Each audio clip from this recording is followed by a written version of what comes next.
I need to take a moment to remind everyone just how bad we are at this. Now, I had some pretty strong feelings on who I thought the best of the rookie quarterbacks were last year, and I was going to do some deeper analysis on it. But first, I wanted to go back to previous draft classes to see how their rookie seasons compared to the rest of their career to see what I could learn. What I learned is that holy shit, we are really bad at this. In the last decade, the general public has been woefully wrong about who the best quarterback in a draft class is after their first couple seasons pretty much every time. We'll go in order, which means we start in 2016. Which honestly probably isn't the best example for this. Dak, in my opinion, is by far the best player in this class. I know some people will make the argument for Goff, but that's fine. Dak was always good, but after a putrid year one, Goff looked like he would never be a long-term starter in this league. And after year two, Carson Wentz was third in MVP voting and led the Eagles to an 11-2 record, and people thought he'd be a top 5 quarterback for a decade. So yeah, we were wrong about those two. The 2017 class is a little bit less applicable because Mahomes only played one game his rookie season, but Deshaun Watson looked like a stud and a long-term star. And I mean, I guess he was for a couple years before he did all the bad stuff and forgot how to play football. 2018 was a big one for this. Lamar had some electrifying performances at the end of the year, but a lot of people thought it wasn't sustainable and considered Baker Mayfield to be the top quarterback of this class after the rookie year.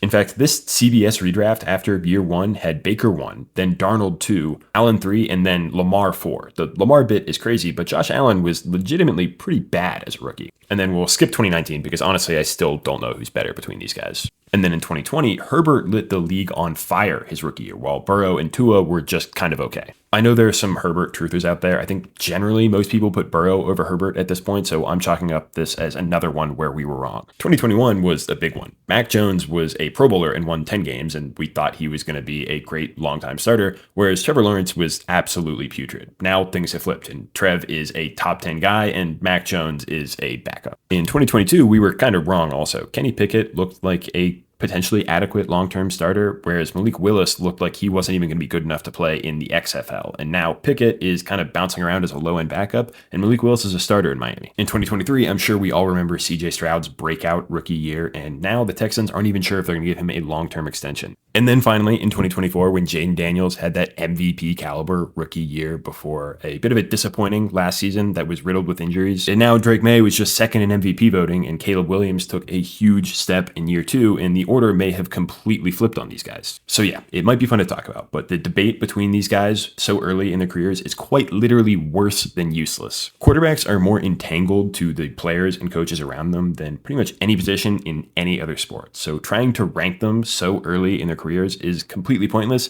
and you're probably just going to look like an idiot.